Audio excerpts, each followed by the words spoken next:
여러분, 우리가 영은 구원을 받았지만 혼의 구원을 이루어 가야 한다라는 말은 본질은 새롭게 되었지만 그 본질을 나타내는 나는 여전히 현실에 속해 있는 상태입니다. 로마서 8장 9절을 보시면 만일 너희 속에 하나님의 영이 거하시면 너희가 육신에 있지 아니하고 영에 있나니 누구든지 그리스도의 영이 없으면 그리스도의 사람이 아니니라. 다른 말로 그 하나님의 영이 우리 안에 있다면 내 현실이 어떻든 간에 나는 그리스도의 사람인 것입니다. 이 말은 우리의 본질, 즉 자아는 더 이상 육신에 속한 것이 아니라 영에 속한 것이라는 것을 지금 강조하고 있는 것입니다. 이 말씀은 바로 예수님께서 우리가 물과 성령으로 거듭났을 때 우리는 더 이상 육적 존재가 아니라 영적 존재가 되었다라고 말씀하신 것과 같은 것입니다. 다시 말하지만 육적 존재라는 것은 하나님의 영이 있음에도 불구하고 하나님의 영의 인도함을 받지 못하고 혼이 몸의 종노릇을 하고 있는 존재를 말할 때 육적 존재라고 말하는 것입니다. 그것을 거짓 자아, 에고 혹은 성령에서는 겉사람이라고 부르는 것입니다. 물과 성령으로 거듭난 자는 영으로 난 자이고 현실적으로 말하는 것이 아니라 본질적으로 영적 존재라는 것입니다. 아멘. 물과 성령으로 나지 않으면 하나님 나라로 들어갈 수 없고 물과 성령으로 난 자는 육으로 난 것은 육이요 영으로 난 것은 영이니라. 우리 본질이 거듭났기 때문에 이것을 다르게 표현하자면 그런즉 누구든지 예수 그리스도 안에 있으면 새로운 피조물이라. 이전 것은 지나갔으니 보라 새 것이 되었도다. 우리 본질이 우리의 현실이 우리의 혼과 우리의 몸이 아니라 우리의 본질, 우리의 영, 우리의 자아가 새로운 피조물이 되었다라는 것입니다. 새 것이 된 것이죠. 더 이상 과거 것은 없다라는 것입니다. 이것은 새로운 자아, 본질의 재창조를 의미하는 것이지 자아를 나타내는 혼에 따른 현실적인 구분이 아니라는 것입니다. 우리가 새로운 피조물이 된 것은 하나님의 영으로 거듭난 자이고 우리 안에 예수께서 계신다는 뜻이지 현실적으로 지금 우리의 혼과 몸이 하나님의 성품을 나타내는 거룩한 자가 되었다는 것은 아니라는 것입니다. 우리는 구원을 이루어가는 사람입니다. 예수님도 십자가에 돌아가실 때 비로소 다 이루었다라고 하셨습니다. 그러니까 완성이 아니라 진행형.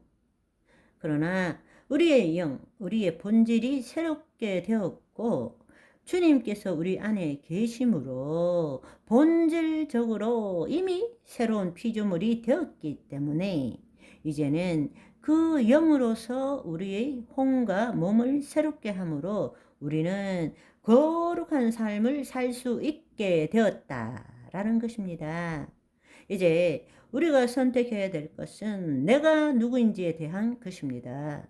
여러분이 현실에 기초하여 자신을 판단하면 나는 새로운 피조물이 될 것을 믿습니다.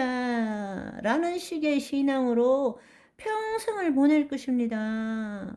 그러나 현실이 어떻다 할지라도 내가 예수 그리스도 안에 새로운 피조물입니다. 이것이 진정한 나입니다. 라고 말하는 자는 그 사람, 거짓 자는 날로 후패하지만 속 사람은 날로 새로워질 것입니다.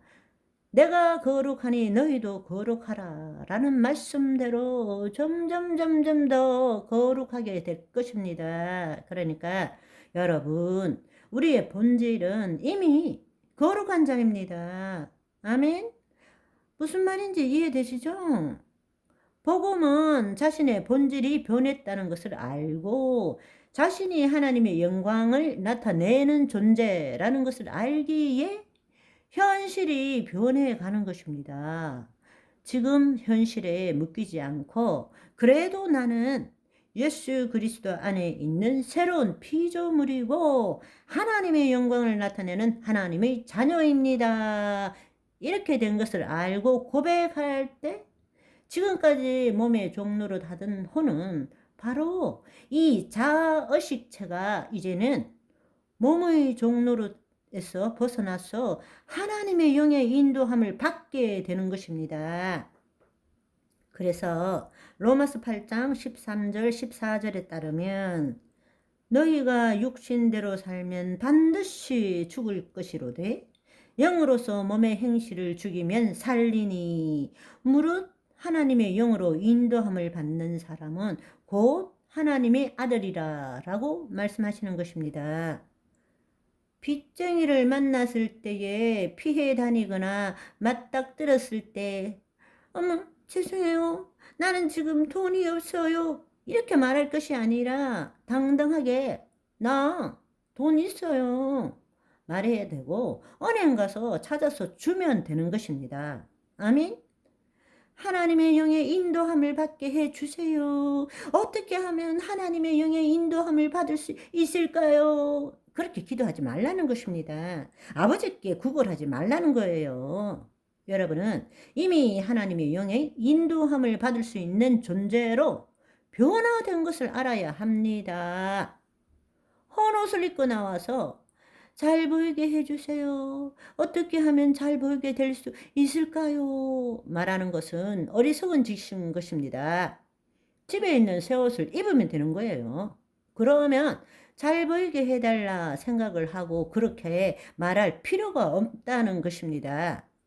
우리는 사는 동안에 죄 짓지 않는 것에 초점을 두는 것이 아니라 하나님의 의를 어떻게 하면 드러낼 수 있는가에 초점을 맞춰야 한다는 것입니다. 그런데 안타깝게도 새로운 피조물이 되었음에도 불구하고 하나님의 의를 나타내는 것에 초점을 두지 않고 여전히 거짓자로 죄 짓지 않는 것에 초점을 두는 신앙생활을 하고 있다는 것입니다. 얼마나 안타깝습니까? 저와 여러분은 그 나라와 그 의를 구하는 하나님의 자녀, 그 이름이 거룩히 여김을 받게 해드리는 오늘의 삶이 되시기를 소망합니다. 할렐루야.